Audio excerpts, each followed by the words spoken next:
case of this early morning session, In Re Yellow Corporation, appellate number 25-1421.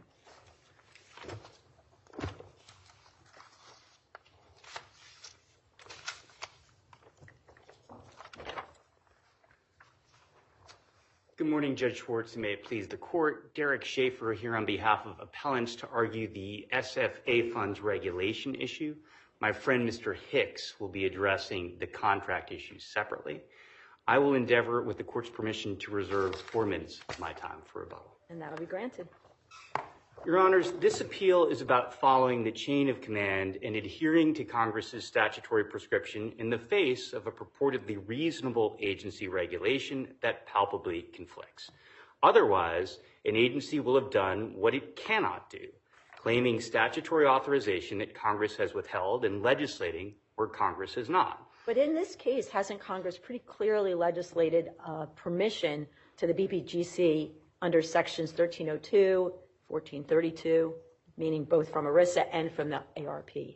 Judge Schwartz, we are not challenging those delegations of interstitial authority for the agency to regulate reasonably within the lines of what Congress has laid down in statutory prescription.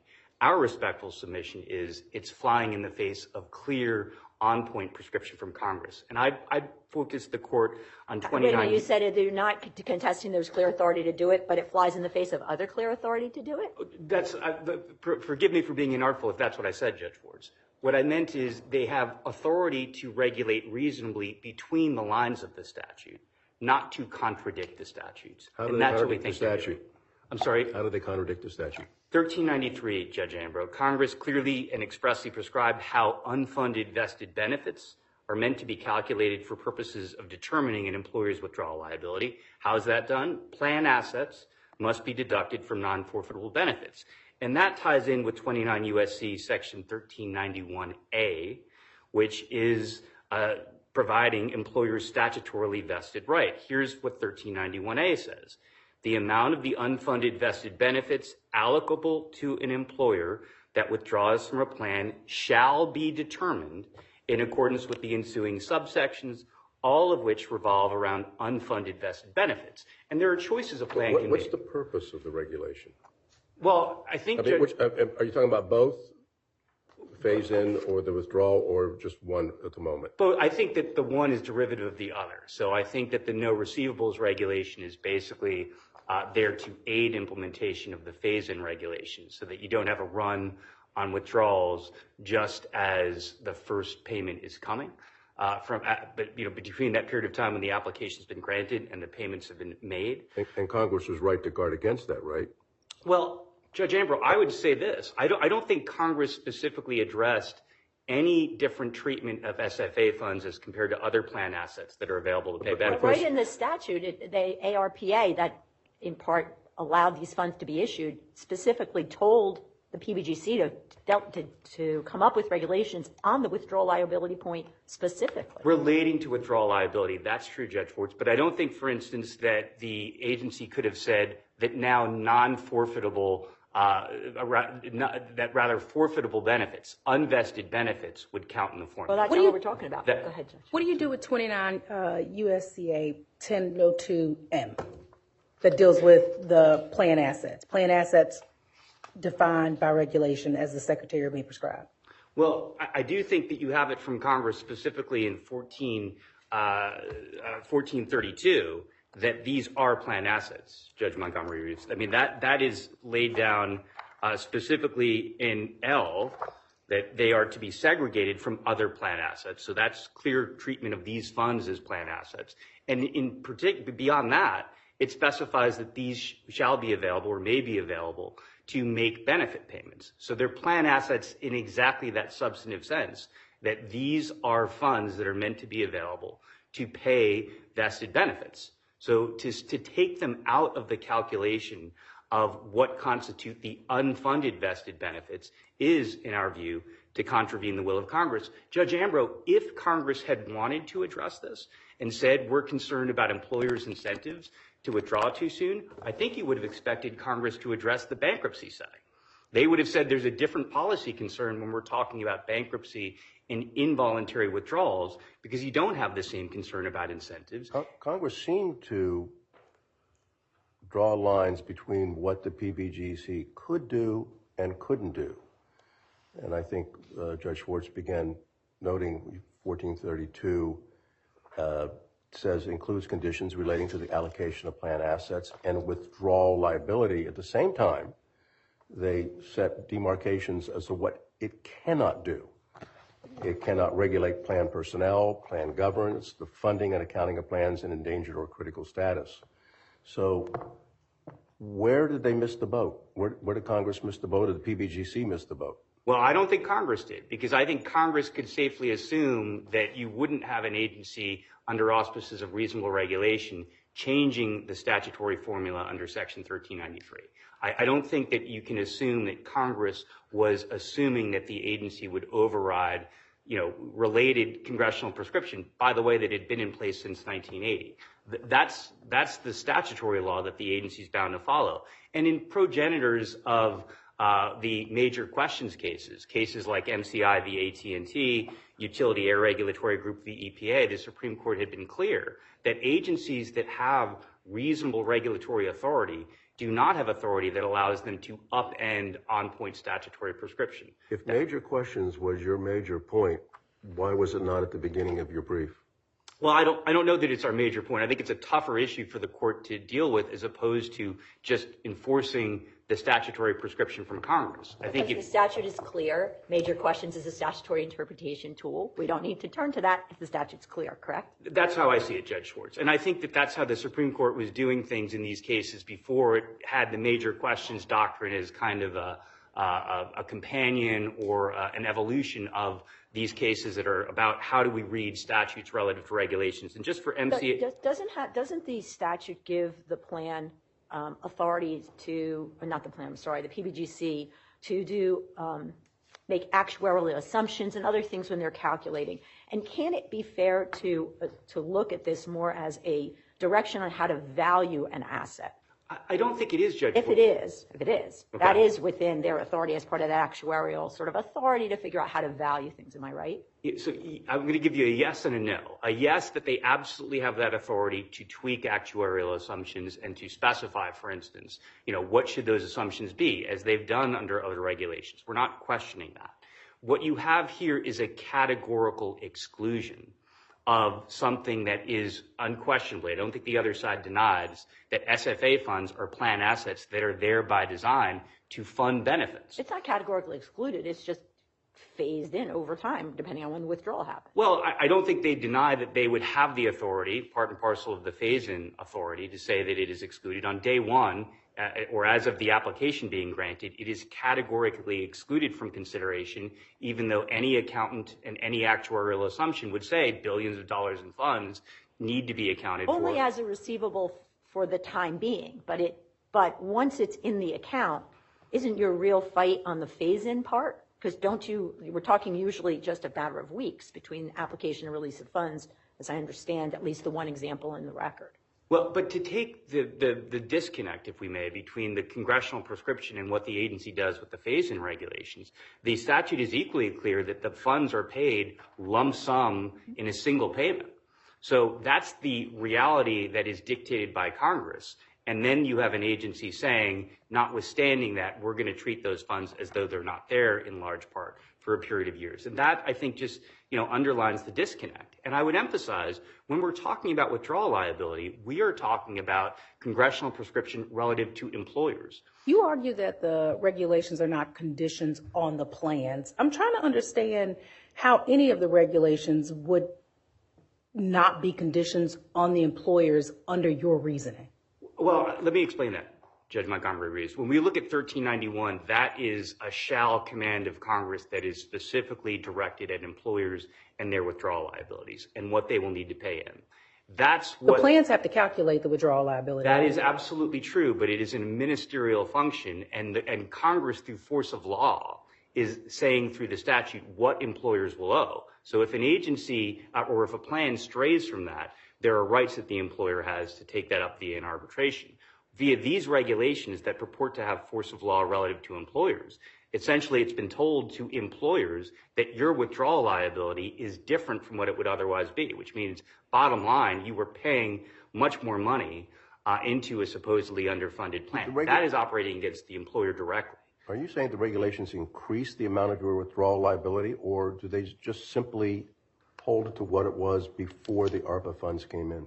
Judge Ambrose, I think that they are increasing the withdrawal liability relative to what you have from the statute, relative to what you have with SFA funds being made available. And I'd say the same if the argument went, well, now employers are going to be treated as needing to contribute more to insolvent plans that are categorized as endangered or in critical status.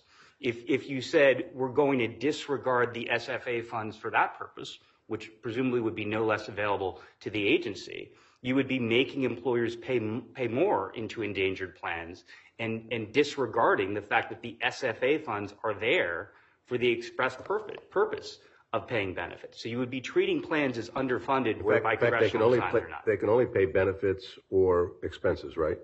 That's correct. Well, I want to say that is the bankruptcy judge's theory of it. It's a may statement in the statute. They are available for those purposes explicitly.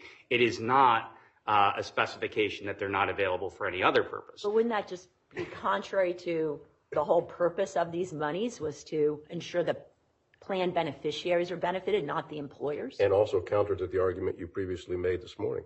Well, I don't think so, Judge Ambrose. What I mean to say is you have clear... Better answer her question. Okay, sorry. What I mean to say is this. I think that you do not have the same clarity in that sub-provision as you do with respect to employers' withdrawal liability, a shall command that it shall be calculated per the formula, and the specification that plan assets are the core component of that calculation. And I think even... The Judge Ambrose question. And for Judge Ambrose, I would say this. The fact that the statute says these assets are available to pay benefits, I think tells you as an inexorable corollary of that in Congress's view, these count as plan assets in an equation that's trying to determine, after all, is a plan underfunded. It is a counterfactual or counter-statutory assumption to then pass a regulation that says disregard those funds that are there for the express purpose of paying these regulations benefits. had notice and comment, did they not? They did. And they also they even had a listening tour in order to, around the country, which is sometimes done in order to get various views in terms of setting the balance correctly or what they think is correct. Well, that's true. I think it was a little bit of a deviation from what I'd think of as normal notice and comment because of the listening tour aspect. But you're absolutely right, Judge Ambrose. There was that listening tour. Did you folks participate in any of that and lodge any comments during the rulemaking process?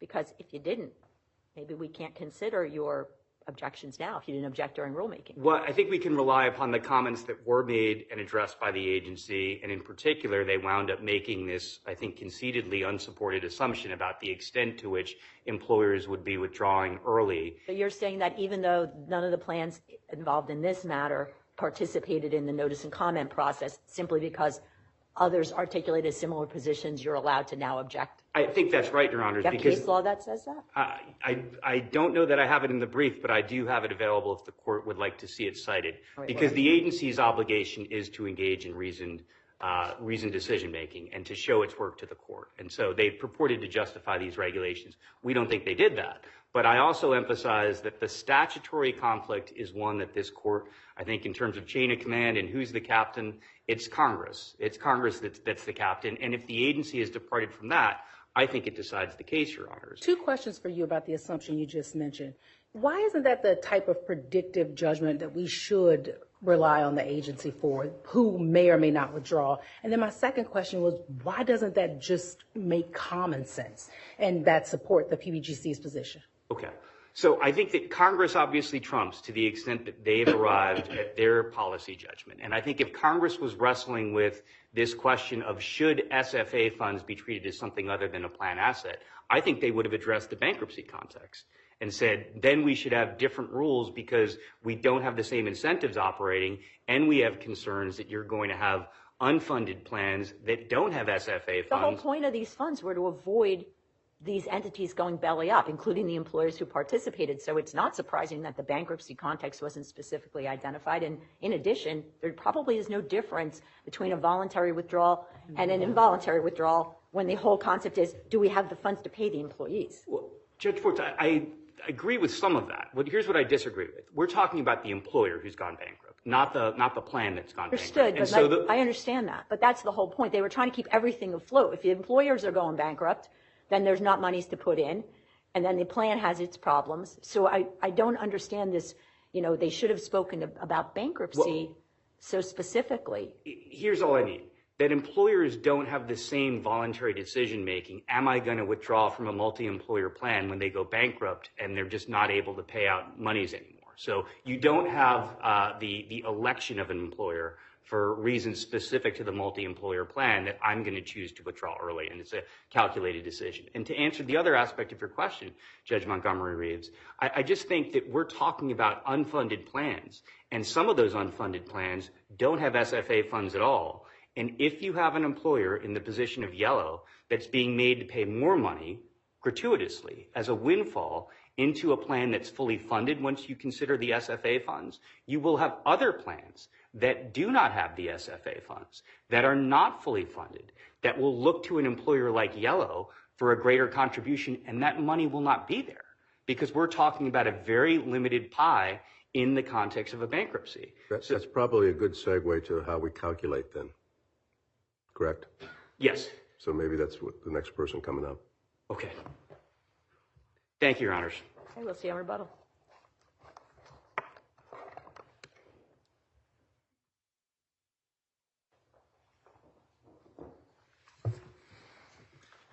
Morning. Good morning. Thank you, Your Honor, and may it please the court, George Hicks for the debtors, Yellow Corporation, and on behalf of all appellants, I'm going to address the separate dispute over withdrawal liability with the New York and Western Pennsylvania Teamsters, and I've reserved 2 minutes for rebuttal. What did you agree with initially to pay?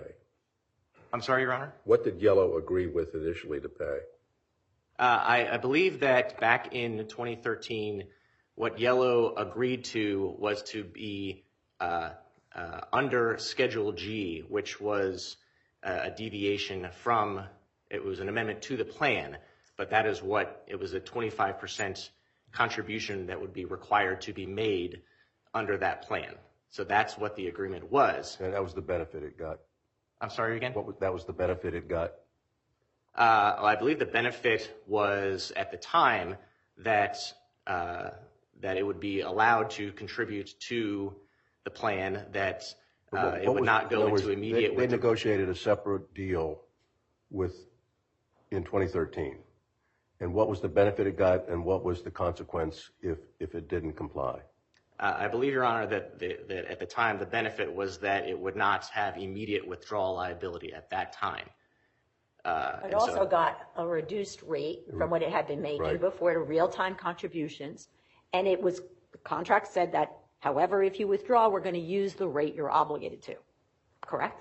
Your Honor, we don't dispute that any of that happened. But what we are arguing is that, if there is an agreement like that, that it still has to be approved by the PBGC because it is a deviation from the presumptive method that is set out in the statute. And it's very clear in the statute that when you have, quote, any other alternative method for calculating withdrawal liability, you must obtain PBGC's approval. How is that an alternative method? All it is changing one of the numbers that the parties agreed to make up for the kind of largesse that the plan gave.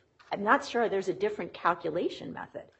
Well, Your Honor, I guess I would respectfully disagree when the statute says that the presumptive method, which is what the plan is claiming to have been used, requires using, quote, the contributions required to be made under the plan. Under this plan, what was required to be made were contributions at the 25% level. And yet they're using 100% contributions when calculating withdrawal liability. I mean, I don't think that's any different than if I have a recipe for a chocolate cake that says flour, water, eggs, and cocoa, and then I use vanilla instead of cocoa, I don't have a chocolate cake anymore. I didn't follow the method for creating that. It doesn't matter what the input changes. That's the method. And when the statute says, quote, any other alternative method. Any is a capacious word. And it all holds together. I mean, you can do these things. A plan can do these things. It simply has to get PBGC But approval. you were taking the benefit that you got from the 2013 agreement, and you weren't complaining in 2014 or 2015 and thereafter until you went into bankruptcy that somehow this was not allowed, right? Well, Your Honor, I guess I take a little bit of issue with the idea that it's a purely one-sided benefit here. I mean, You get some. You wouldn't have done the deal in 2013 if you didn't get some benefit, correct? Presumably not, but all of that is, I think, a separate contract issue. I don't think it addresses the statutory question we have here, and it's that it holds together if you have the PBGC approval requirement, which is that plans can do these. But you didn't say in 2013 or 2014 that we should get PBGC approval. If you're on the other side, basically what you're saying is you're taking a heads I win, tails you lose argument. And courts have dealt with this before, like the Seventh Circuit and Artistic Carton, in which they say, okay, there's a difference between an elaboration and a novation. In other words, an elaboration is you have some type of amendment, but you're not completely doing things where a novation means you step into the shoes of somebody else. And this is an elaboration. This is not a novation. How would you distinguish Artistic Carton from this case and the other cases that follow Artistic Carton? I would distinguish Artistic Carton in many ways. First of all, this novation elaboration, I mean, all of that was in dicta in that portion of Artistic Carton, but there's nothing in the statute. There's other cases that have followed that, correct? Not that I've seen my friends on the other side cite. I have not seen anything that cites Artistic Carton for this novation elaboration requirement, and I think... Well, the Seventh Circuit, in another decision by Judge Cuddy, I thought did.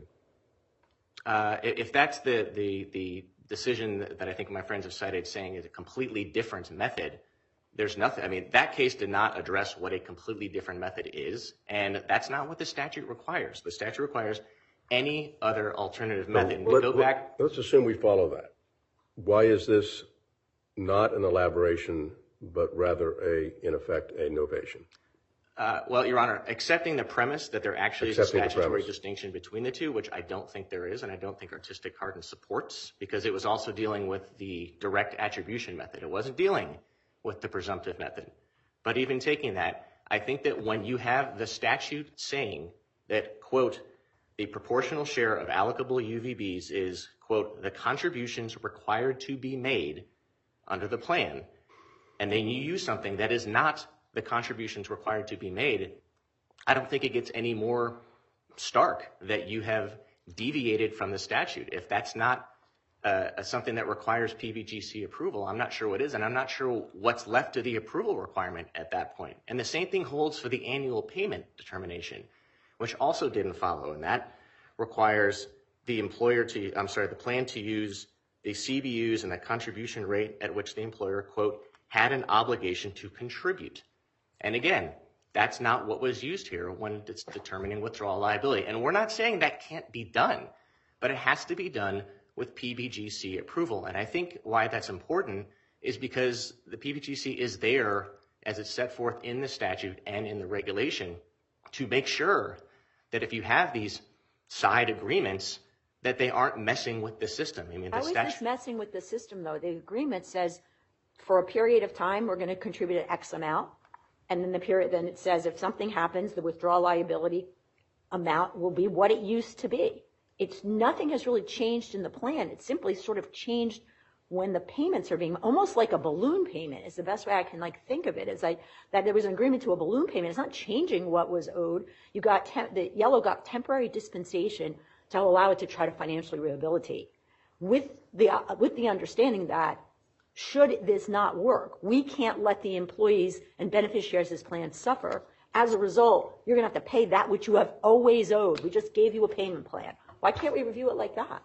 Well, I guess two responses. One specific to this and one more general. One on specific to this, I don't know if, quote, kicking the can down the road is necessarily something that's good for the system, because you never know, if an employer is, or a plan, if they are going to go belly up. I mean, obviously there have been a number of issues in this sphere. Whether it's good for the system or not, why isn't that precisely what happened? Well, I think to me that goes to my second more general point, which is you can imagine the mischief that could occur if all of these side agreements can take place without PBGC approval. And I'll give you an example from this specific case, which is that my friends on the other side point to Appendix 143, and they point to language that says if there's a temporary termination or cessation, the employer's contributions shall be imputed for that period, which shall be treated as contributions required to be made before Schedule G. So now we have a situation where a plan is saying, and there's an agreement, that literally no contributions can be made, but we're still going to count it as 100% towards withdrawal liability. And I think that is an absolute blueprint for mischief. I can just answer Judge Schwartz's question is to, you get this benefit in 2013, and it's basically, you pay some now, you may have to pay what you should have paid later if you're in default. So is that illegal without PBGC approval? If it was, why did you enter the deal without getting PBGC approval? Well, Your Honor, number one, it's not our obligation to get PBGC approval. That is the plan's obligation under the statute. You would think from your perspective, if you got a benefit in 2013, which carried on for a number of years, wouldn't you want to have the support of PBGC approval if you somehow think that perhaps it's illegal if you don't get that approval? Your Honor, I don't think I dispute that someone should have sought PBGC approval, but the plan was getting a benefit out of this as well. And the plan has the obligation under the statute to do that. And just to circle back, I don't think there's any authority in the statute to allow these side agreements that, permit parties to violate this. You're right, and PBGC had to approve this and didn't. Contracts voided. We're going back to what you owed in 2013, pre-2013, right? No, Your Honor, I think we're not arguing, no one's arguing for rescission of the contract. All we're saying you're is just that, saying it's an unapproved contract. No, I know no one's asking for the equitable concept of rescission, but the position you're advocating for is this didn't have PBGC approval. As a result, that should mean it's unenforceable. Then we go back to the way the plan existed, which was calculating based on pre-distress Schedule G numbers. So we can do the calculation. We end up back in the same place, no? Your Honor, actually, I take issue with the idea that what we're saying is that it's then unenforceable. What we're saying is what you have to do when calculating the withdrawal liability, which is where we are now, is you have to use, quote, the contributions required to be made under the plan. So only part of this agreement is going to be okay without PBGC approval, wink, wink, but not the part that hits you on withdrawal liability, right? We're using what the statute requires, Your Honor. Okay. The statute requires, under the presumptive method, which is what the plan is using and professes to be using, the contributions required to be made, the CBUs and the contribution rate that the employer had an obligation to contribute. If you don't want to do that, you have to get PBGC approval. That's what we follow the statute, and that's what the statute requires. And I haven't seen anything by my friends on the other side that takes a dispute with that, which is why I think they're arguing that there just wasn't any change in the first place. Now, we disagree with that, but I think that there are plenty of reasons for that laid out in our brief. But I think that when it comes to the actual, does the statute even allow for this? I don't think it does. And to go back, I think Artistic Hearten is actually the best case on that. It actually contemplates that the parties do have to seek PBGC approval. Now, it said that we don't have to address this, but it certainly contemplated that that was the case if there was actually a change in the method. The equivalent of a novation, but not the equivalent of an elaboration. Correct? I'm sorry, Your Honor. If there's the equivalent of a novation, but not the equivalent of an elaboration. If you were to take the Seventh Circuit's elaboration novation distinction, which again was addressing a different type of method that has a little bit more wiggle room, we would still say that this is a novation because, again, it's, quote, any other alternative method. I actually don't think the elaboration novation distinction really even works with that statutory requirement, which is why it was dicta. But, if you are looking at this text of the statute, which says that what you see in Artistic Hearten on 1353 and 1354 essentially is Judge Easterbrook trying to make sense out of what's being argued, and he's coming up with that particular method of analysis. Do you disagree with the method of analysis? I disagree that there is an elaboration novation distinction when it comes to determining whether under the presumptive method there has been, quote, any other alternative method. I think that you look at the word any, and I think that you look at what the Supreme Court has said about the word any. I look at the fact that this isn't some small sort of ministerial miscalculation. This is what the statute requires. This isn't even a regulation. So your theme throughout is we made a deal in 2013, or for my time, in this case, your time. We got the benefit of it, and when there was a condition that caused the monies or the amount that should be 100% liability comes into play, that is, you go into bankruptcy, forget about it because it was illegal to begin with. It really goes back to Judge Schwartz's question, right? That's your theme. Our theme is that you follow the statute, Your Honor, and what the statute Your requires. theme is, but following the statute means, is what she said and what I just said incorrect? I don't, if that means following the statute, then I think you are. So then you should never have gotten the benefit for 9 or 10 years of the deal that you cut in 2013. No, I don't disagree with that, because again, I think all we're saying is that this agreement to be held to Schedule G is, it is an agreement that exists and on its face is enforceable, but then you have to, when you are actually calculating the withdrawal liability, when it comes time to do that, and that's what the statute lays out in 1391, when you do that, you have to follow one of 4 laid out methods, or you have to get permission from the PBGC to do something different.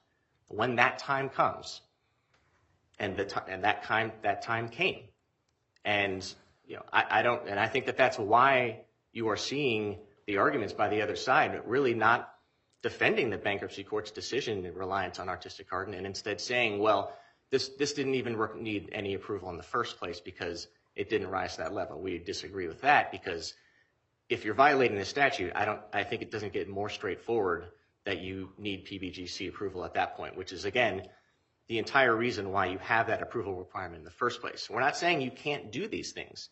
You just have to get the agency's approval, which is exactly what is required in the statute. Okay, we'll see you back up on rebuttal. Thank you. Thank you.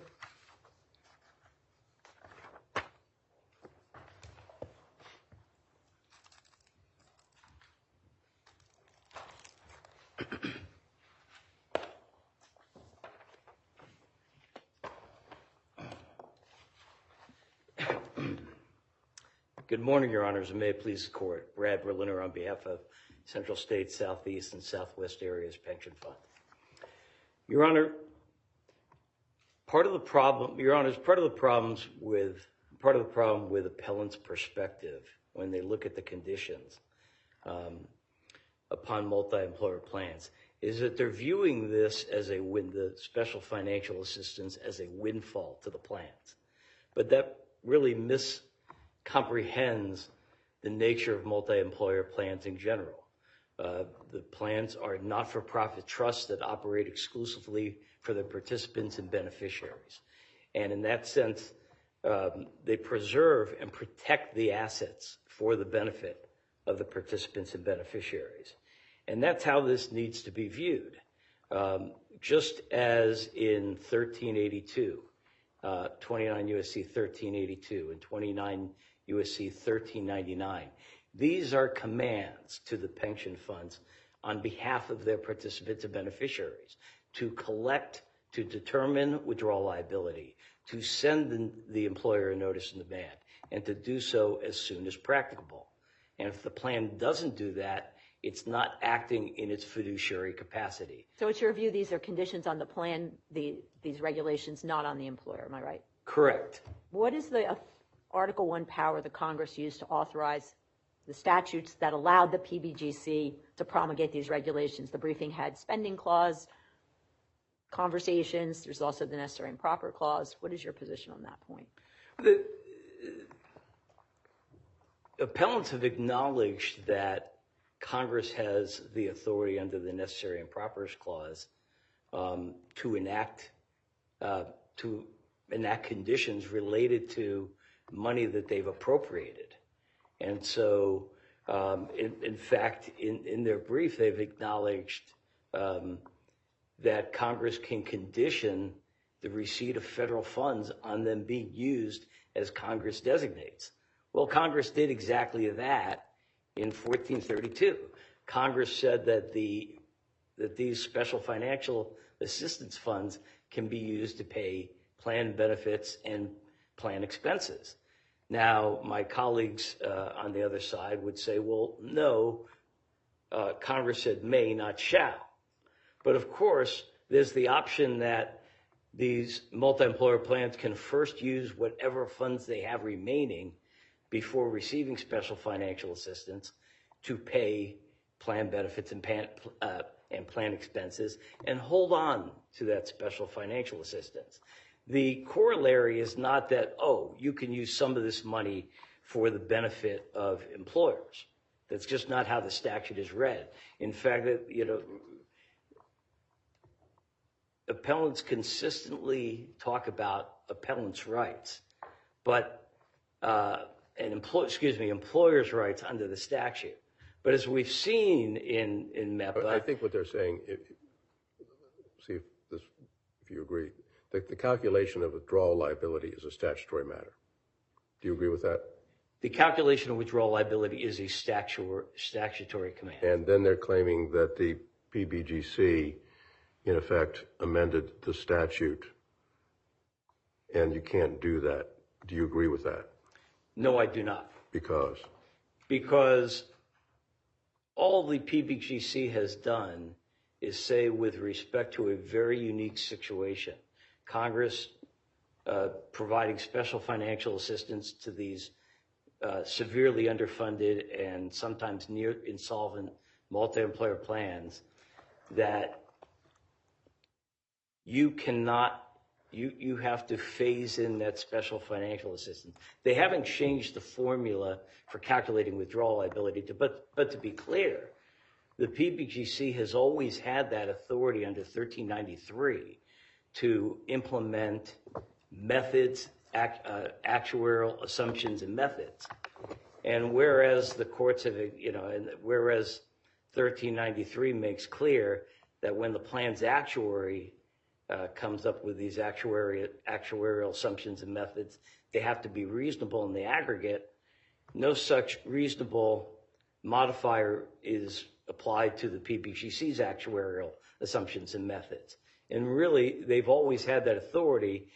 That authority was amplified, or that authority was extended in 1432 when Congress said, we're going to give, the corporation has to give special financial assistance to the funds, and the funds can use the money for paying benefits and plan expenses. I just want to be clear on my understanding. As I understand it, they say there was a way to calculate withdrawal liability. There was an understanding of how you define plan assets. The PBGC regulations fundamentally changed how you define assets. Do you agree with that? I don't agree with that, because actually it's never been plan assets there's no definition of plan assets. It's actually, the statute talks about the value of plan assets. And there are two ways to calculate the value of plan assets. One, the plan actuary does that. And two, the PBGC can do that. Would you agree that before these regulations, or absent these regulations, this money would be considered a plan asset? I don't think anyone's disputing that the special financial assistance is a plan asset. But you dispute that the definition, if you will, and I recognize it's not specifically defined as you're saying, but you dispute that the definition has changed of plan assets? The PBGC could always, even under their existing powers, under 1302, the PBGC has always had the authority to further the purpose of MEPA, to discourage withdrawals. And in doing so, they were given the power to implement regulations in 1302b3 to further the statutory purpose. And then in 1393, the PBGC was given the authority to implement actuarial assumptions and methods that are separate from what a plan actuary may determine is reasonable. So in this instance, are you saying that the regulation is consistent with 1393, because it allows an actuarially assumption such as the value of a particular asset to be part of the calculation. So you're saying that's the authority to, while the funds might be an asset on your books for general accounting purposes, is it your position that 1393, because the PBGC is given by Congress this authority on actuarial assumptions, could enact a regulation that tells it how to value a particular plan asset, in this instance, the SFA funds? That's correct. That's correct. And to be clear here, there's not a single employer whose withdrawal liability will be increased as a result of the special financial assistance. At most, it will stay the same. For the vast majority of employers, their withdrawal liability will actually decrease as the special financial assistance is phased in. I see my time is up. Thank you. Before you sit down, just one quick question on the 20-year cap waiver. Do you understand any party to be challenging that bankruptcy court ruling that the 20-year cap applies even if withdrawal liability is accelerated? Yes, I Your only saw Honor. it in 2 of the 8 briefs, and only almost obliquely. I'm sorry, I didn't hear. So I didn't see it argued in any brief, but for 2 of the 8 that were filed, that somehow, is there a challenge to the 20-year cap waiver? Your Honor, because of the procedural issues in the case, it was the pension funds believe that issue is preserved because of the fact that you can't. The only reason to ignore the 20-year limitation on payments would be if there is a default. Upon reconsideration, the bankruptcy court, after first determining that there was a default and saying the 20-year limitation did apply, the bankruptcy court issued an amended opinion in which it said, wait a minute, there is not a default. And given the bankruptcy court's determination that there wasn't a default, because why? The bankruptcy court determined that there wasn't a default, one, because the primary issue appears to be that the court determined that none of the plans had approved and issued their withdrawal liability assessments prior to Yellow having filed for bankruptcy.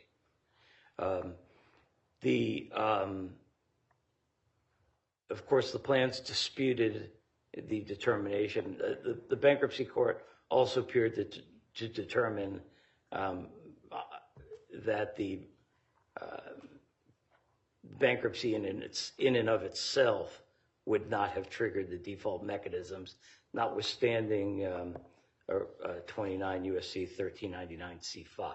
Of course, it's the plan's position that indeed there was a default for multiple reasons, including because the plans were insecure as Congress envisioned under 1399 C5, and in particular, Central States, as it stands, had already made the determination that debtors were in default Yellow was in default before Yellow even filed for bankruptcy. However, because Central States' next Board of Trustees meeting wasn't until right after Yellow filed for bankruptcy, it actually wasn't approved until after the bankruptcy filing. But it is our position that there was a default, but that issue has not been has not yet been finalized.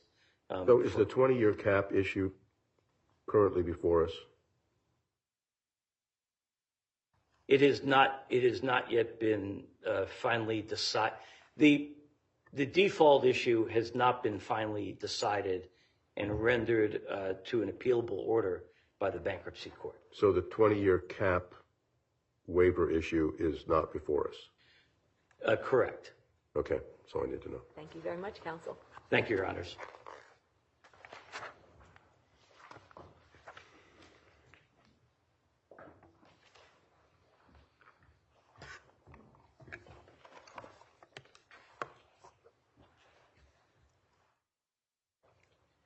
Good morning, Your Honors, and may it please the Court. My name is Andrew Philip Walker, appearing on behalf of the Pension Benefit Guaranty Corporation. To start, I just want to say that we agree with the arguments raised by Mr. Berliner, and I'd like to emphasize a point in particular, though, and that is that when Congress acted to assist struggling multi-employer pension plans, it didn't simply open the Treasury doors, start writing the checks, and then throw up its hands and say, whatever happens to this money happens. Rather, at the same time Congress authorized SFA funds to go to multi-employer plans, it also gave specific instructions concerning these funds in 1432. What statute? So 1432 is your statute, or is it also 1302? Well, 1302 is Congress's general delegation of authority in ERISA for PBGC to make regulations, and that was also we argue authorizes the rule. We think Congress specifically spoke to PBGCs and specifically delegated authority, was more specific in delegating authority to regulate SFA funds in 1432M. And what was the Article I authority Congress was relying on to authorize that statute to authorize the PBGC to act? I ask this only because there was a lot of briefing on what constitutional provision in Article I we're going to rely on here. So which do you say it is? I think to take a step, if it's okay to take a step back as to why there was a lot of constitutional authority. I don't believe Appellees raised a challenge to the constitutionality of it, but rather the constitutional precedent was used below by Judge Goldblatt to speak to an issue of statutory interpretation. And I think your adversaries, I understood, were trying to use it to suggest that Congress couldn't allow some event to impact a third party, i.e., and as a result, there seems to be a little dispute. So I just want to know from the PBGC's perspective, what is the Article I power relied on? Spending clause, necessary and proper? We think that Congress had authority under both the spending clause and necessary and proper clause. Judge Goldblatt below was looking on that term condition specifically. Under spending clause authority, a condition can only be on a fund recipient. We do think his analysis there was correct.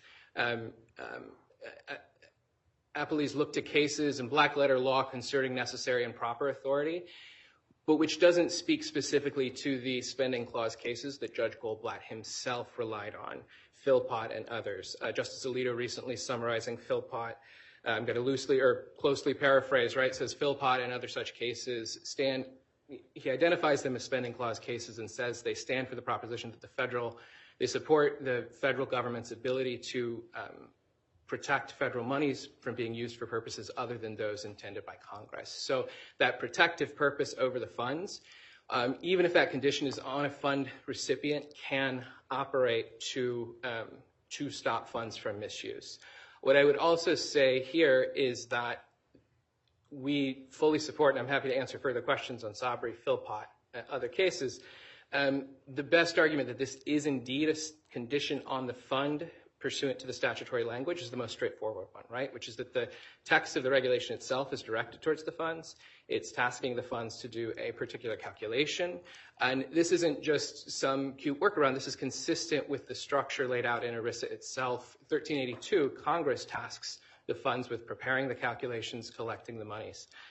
And if you think it's so clear then, do you agree that we don't even need to turn to the major questions doctrine because that's a tool of statutory construction, and if there's clarity, no need to go there? Yes, absolutely. And I think the facts of those cases make that abundantly clear. Things like, student loan forgiveness affecting a third of discretionary funding, major political questions that have been debated for decades, elephants and mouseholds. No, I think here when Congress acted to delegate authority, it did so at the same time it introduced these funds, and it did so specifying with, it says withdrawal liability specifically in the statute.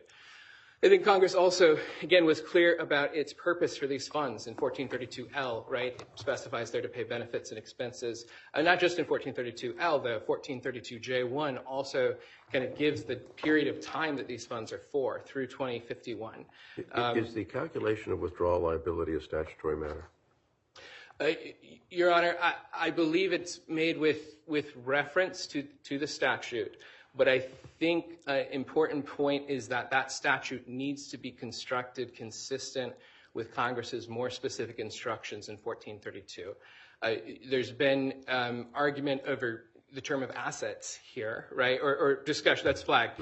Mr. Berliner correctly identified that valuation of the assets is kind of the central issue here. PBGC has argued and stands by its argument that in a vacuum, its regulation is consistent with 1393C, but we're not in a vacuum. We're in a world where when Congress introduced these funds, it also spoke in 1432L, 1432J1, and it explicitly delegated PBGC authority in 1432M to regulate SFA funds with respect to withdrawal liability. What is a plan asset?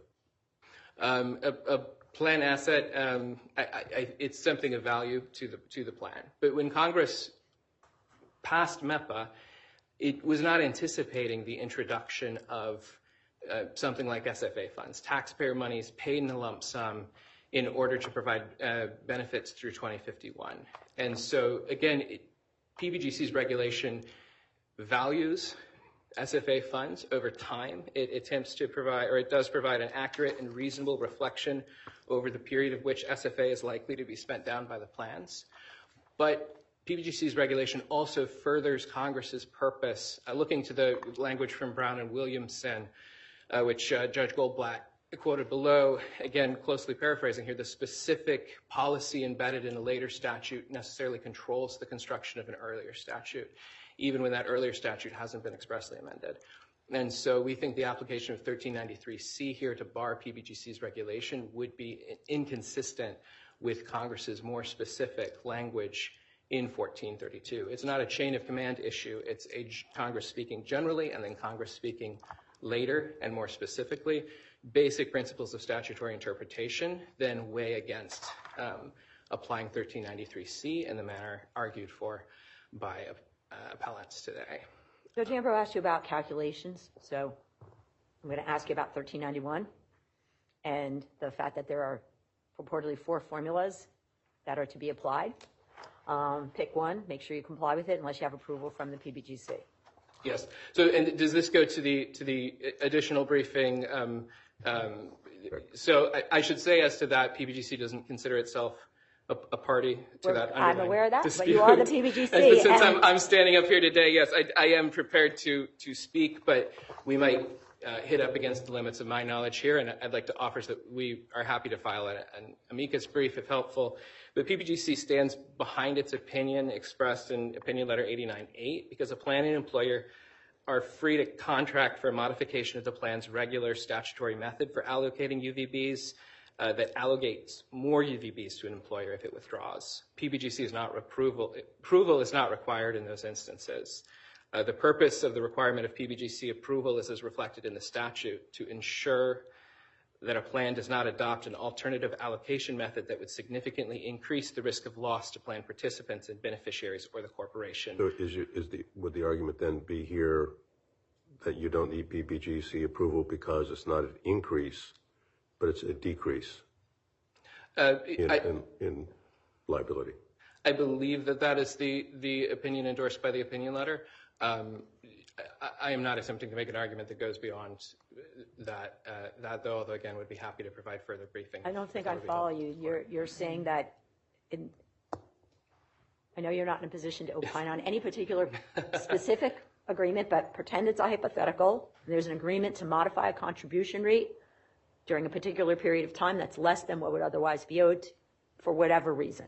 But let's say it's to enable the employer to have a moment to kind of catch its breath because maybe it's under some financial distress. And so the parties agree that the actual rate of contribution during that period will be less than what it had been, with the understanding that if there is a withdrawal, the rate for calculation purposes would be that which existed before this financial benefit was given. Is that permissible without PBGC approval? Because it's not increasing the amount of contribution due, or liability amount, but rather ensuring the amount due is actually paid. Can you say that last phrase? Sorry. Is it to ensure that the amount actually due is actually paid as the withdrawal liability? Because you said something in response. I'll tell you why I'm asking this. You said something in response to Judge Ambrose about if there's a decrease in liability. If there's a allocation in more UVBs to the employer if it withdraws.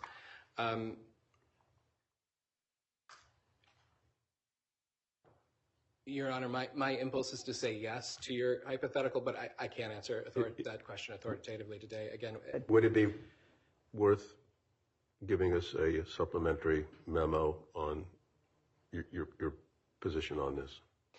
we would be happy to provide that if it would be helpful. Is that okay? Whatever the panel would like. Okay, well, we're going to give me a moment just to ask you a different question, just to see if that should also be it. Let's assume there is an agreement the parties entered that lacked PBGC approval. And what would be the consequence of that? I would assume it's not enforceable if it requires approval. Am I correct? If it required approval, I think this, again, would be preliminary thoughts and better addressed in the memo itself. I think that if the statute airtight required approval, then the statute would need to be enforced. The opinion you cite, 89-8, is that the one that Judge Easterbrook relied on in Artistic Hearten? I don't recall, Your Honor. You might want to include that in your memo. Yes, Your Honor. When do you want that? Give us a sec just so we can talk about scheduling. Sure, of course.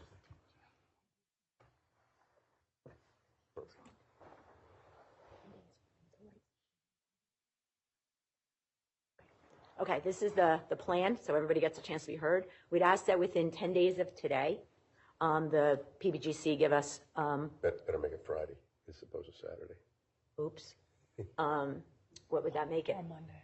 Make it. Okay, how are we feeling about July? Let's go with, I know that July 8th is a Tuesday. We're going to go with July 8th. By July 8th, if you could give us a submission not to exceed 2,500 words on the issues that we've just discussed, limited to that. Yeah, sure. We'll give anybody else who wants to be heard 10 days later to respond. That's July 18th. Try to coordinate your letters so we don't get more than one from everybody. For those who are on the side of the appellees, if you want to just say me too, we're good. Don't feel the need to respond in a duplicative fashion. We will tell you if we need replies. Okay? Yes, Your Honor. Thank you. Let me just see if Judge Montgomery, you have any further questions? Yeah, Judge Ambrose? July 8th works because he doesn't want to file anything on July 4th anyway. Well, I wouldn't want him to do that. We got a birthday party to celebrate for the USA. All right. Anything further, Judge Ambrose, for counsel? No. All right, you can be seated. Thank you.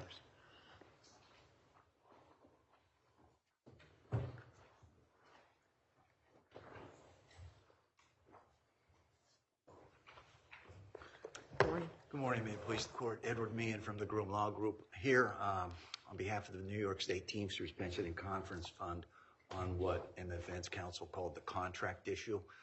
To be clear about one thing, I am not here representing the Western Pennsylvania Teamsters. At one time, they were in our group at MFN in the aftermarket, acquired that claim. Hopefully now this won't be a little after the reference to the briefing, this won't be a little bit in the sense of academic, but I do have a few points that it would be helpful, I think, for the court to consider before we get that additional briefing. It is appropriate to consider this a contract issue. There was no focus whatsoever in the briefing that came from the appellants, but we did point out some factual background material to which they've never responded, which is probably helpful to keep in mind here. This was a contract that was heavily negotiated. It was negotiated between a very sophisticated employer, one of the largest trucking companies in the country at that time, who was seeking to avoid filing for bankruptcy and being concerned it would have to go out of business at that time because it was able to enter into the agreement with the New York State Teamsters Fund and some other funds. It was able to avoid liquidating well over a decade ago. And they've received all the benefits of remaining in business during that time. And it was negotiated by that trucking company by the partner of the individual who's representing the debtors here today. But very sophisticated. Even if that's the case, though, there's still the statutory language that says when we're calculating withdrawal liability, it shall be calculated consistent with what the provision, that's in this case the presumptive method, states. So whether it was agreed to or not, you still have superimposed upon that, especially as the plan, these obligations under ERISA, correct? Yes, except to the extent that the parties are always free to enter into a contract that is not inconsistent, and by inconsistent does not undermine the purposes of the statute. The statute has many purposes, including to protect other employers so that other employers don't have to pick up the excess liability that would otherwise go unpaid. And in this context, the trustees of the New York State Teamsters Fund were faced with a situation where their second largest employer in the fund was facing, by their own position, going out of business. It was in the interest of the fund to try to help them preserve their business. It was also very directly in the interest of the employer. As some of the questions earlier pointed out, it really was a question of now, having obtained all those benefits for well over a decade, the employer wants to come in and spurn the obligation that it had. How is the method of calculating liability, if the contract exists, different from if it didn't exist when we have this statute? In this case, we don't view it as a change in the method at all. The New York State Teamsters Fund has always used the presumptive method. It continues to use the presumptive method. We do view this, consistent with some of the comment earlier, as really, I'd put it as a tweak. It is a data input. And it is very specific in Schedule G of the agreement here, which was signed by Yellow, that in the event of a later withdrawal, which has happened now, that the required contribution is the contribution rates that were paid prior to the entry of the Schedule G. Was there discussion in 2013, to the extent you know, was there discussion in 2013 of attempting to get PBGC approval? There was no discussion whatsoever. And in fact, there was a deposition that was taken of the Kirkland partner who led this restructuring. And that's at the supplemental appendix in the case. With at 157 to 58, there are some excerpts where I deposed her, and she acknowledged that at the time she viewed the agreement as binding. It was she represented it to the Council for the New York State Teamsters as being binding. She's never retracted that. And to her knowledge, no one ever has. So there was a very clear understanding between the parties that what they were negotiating would benefit both, would hopefully preserve Yellow from filing for bankruptcy and going out of business, which it accomplished for this long period of time, and no discussion about it had to be conditioned upon anything. It was, in the words of counsel, in writing and under oath recently, reaffirming it, binding. Data input, you use that language, data input. The presumptive method applies, it only tweaks, quote, the data input. Is it fair to say that that's what the plan and an employer does, is they come up with data inputs, like what's the dollar amount, what's the CBU? And all this does is just change that. It's not changing the method of calculation. Am I understanding your argument? Correct. Okay, great. Yes. Let me just see if my colleagues have any further questions. Okay, thank you for your argument. Thank you very much. You Appreciate bet. it. We'll hear counsel on rebuttal. Thank you, Your Honors. Hello again. Judge Montgomery Reeves, you were going through our thesis as to what you have with 1391 and 1393, a clear congressional command for withdrawal liability relative to employers and how that is to be calculated. And I really don't think that there's much denying, no one does seem to deny that plan assets need to be part of that equation. They need to be subtracted from the non-forfeitable benefits. That's how you arrive at the correct answer. Nor is there any dispute that when we talk about SFA funds, billions of dollars of them, those are plan assets by any fair objective measure. Thus, our straightforward statutory argument that that congressional command specifically operating as to employers and their bottom line liability cannot be altered under auspices of reasonable agency regulation imposing a reasonable condition on the plans. That's our argument, and I think you have it from Congress as well as from us. Now, there is acknowledged agency discretion, Judge Schwartz, to decide what are reasonable actuarial assumptions that go into this. That's on the margins. That's interstitial, and it's driving at what is the correct calculation of plan assets. There's no categorical disregard of acknowledged plan assets. It operates there. And I would commend to Your Honors the concrete pipe decision of the U.S. Supreme Court at 508 U.S. at 50910. We cite that in our reply. And what the court observed there is that the assumptions are used to objectively calculate the value of assets and liabilities to determine the present value of the plan's liability for vested benefits. It sounds like a pretty objective calculation. You got a chunk of money. The regulation says it can be X dollar amount, however you would calculate that. If certain events happen during certain years, depending on how far you're out from receiving the funds, it's objective. There's no subjective valuation like, oh, that's such a wonderful portrait of Judge Garth. It's priceless to me. Well, right, that's not what's going on here. Yes, Judge Garth is the gentleman in the middle, and he was from New Jersey, and he sat in my court. It's a wonderful portrait. You have my subjective opinion on that. But I would respectfully submit the opposite of what Your Honor just said. When you have a categorical exclusion from the equation of acknowledged billions of dollars in monies appropriated from the U.S. Treasury, the U.S. government is good for it, and it's to be paid in a single lump sum right at the outset, to say that that is worth $0 on day one is not objective.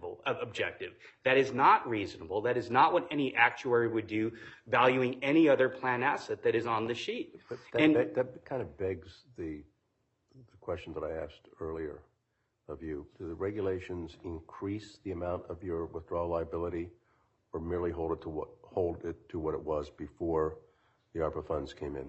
Well, Judge Ambrose, I think if we take the moment in time when Congress passed the statutory authorization for the SFA funds, it increases because they did that against the backdrop of what you have in 1391 and 1393 that said that plan assets, all plan assets, would be factored into the calculation of employer withdrawal liability. So the agency, relative to what Congress did, has massively increased employers' withdrawal liability.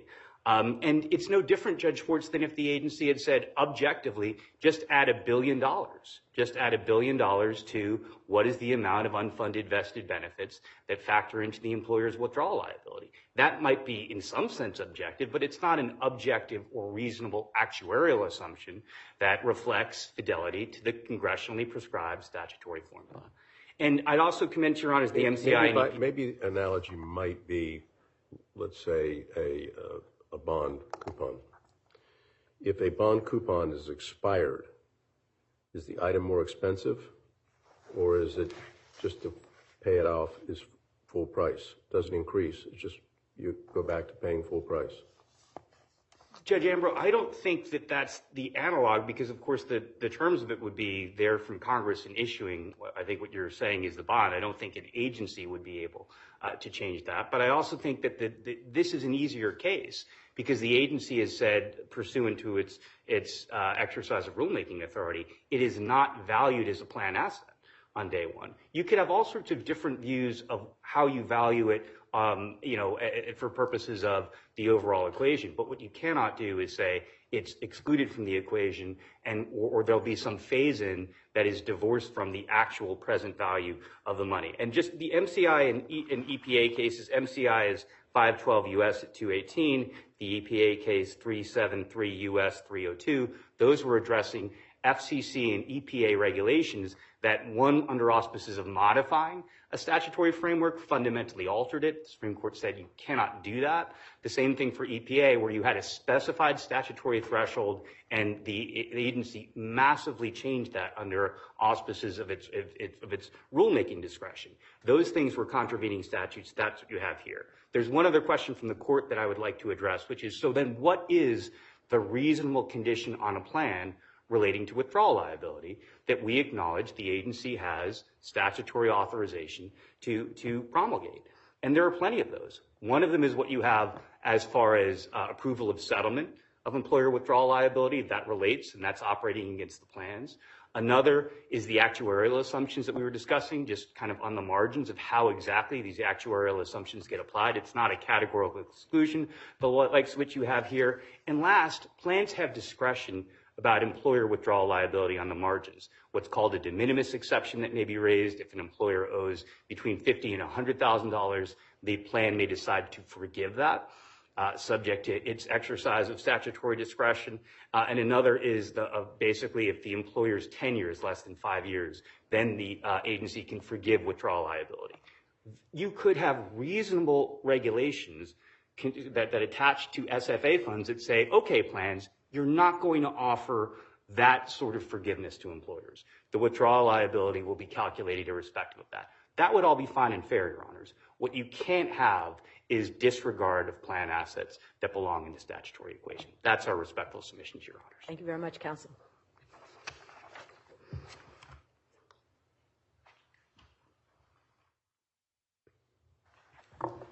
Thank you, Your Honor. Just a few points in rebuttal. Number one, in response to Judge Schwartz's questions to both PBGC counsel and the New York Teamsters Council about whether ultimately if PBGC approval was required, I believe they both ultimately answered yes, PBGC approval would be required if there was a change in method. PBGC counsel said, well, I'm not sure if there's a change in method, and I guess we'll have some briefing about that. New York Teamsters Council said, if it's not, yes, but only if it's not inconsistent. And I think that what we have here is an inconsistent situation because you have any other alternative method when you have contributions required to be made, and when calculating withdrawal liability, they were not using contributions required to be made. The second point— Whatever they submit by the 8th, you've got until the 18th to reply to it, but I think the PBGC Council did want more time in order to assess the issue. And I'm not so sure that what you're saying is it directly contradictory to what the New York Teamsters Council said. Well, I think that in the end, Your Honor, I think everyone recognizes that at some point PBGC approval is required in some way. And I want to make clear as another one of Not so sure that that's what they said. Yeah, I'm not so sure either. Well, I guess I would make the point then that our position is actually the narrow position, and it's the pro-beneficiary and pro-PBGC position. When you calculate withdrawal liability, you have to follow one of the 4 statutory methods or else get PBGC approval. And you can do that for private agreements for different methods, but the plan still has to get PBGC approval in order to insure against the risk of something going wrong, which is exactly why PBGC is there. I keep coming back to the question asked before. If somebody on the other side says, wait a minute, heads, I get an advantage, tails, I get no disadvantage, your response is? Well, Your Honor, number one, I want to point out that the statute actually provides at 29 U.S.C. 1085 E1B that there can be alternative contribution structures. So as a matter of contract, it's okay to have an alternative contribution structure in a distressed situation. But I don't think it's a situation where, parties can agree privately to say that if we have any dispute, we're going to take it directly to the Third Circuit. But that doesn't mean that when the time comes, they can take it directly to the Third Circuit. The statute says you can't do that. You don't have jurisdiction. So it doesn't just mean that any time you've got an agreement, whatever the benefits or the costs to each side might have been, that you can simply ignore what the statute expressly requires. Is there any discussion do you know of in 2013 on your side to getting PBGC approval? I am not aware of anything in the record about our asking or checking about whether PBGC approval is required. That is the plan's responsibility and the plan's obligation under the statute. Okay. Thank you, Your Honor. Thank you, counsel. We thank everybody and their teams for all the work that went into this case. The court will take the matter under advisement. We would like the parties to split the cost of a transcript of this oral argument, so the sides could split that. And I'm just going to repeat the deadlines because I do want to have a time of day also. So by July 8th, the PBGC will submit its brief not to exceed 2,500 words. By noon, we'd like it submitted. And then the response, anybody who wants to respond, no greater than 2,500 words per response, also due July 18th at noon. We'd really ask counsel to coordinate so that we can avoid redundant briefing on the issues. So with that in mind, this panel is going to take a quick break, and you will be back for another case shortly.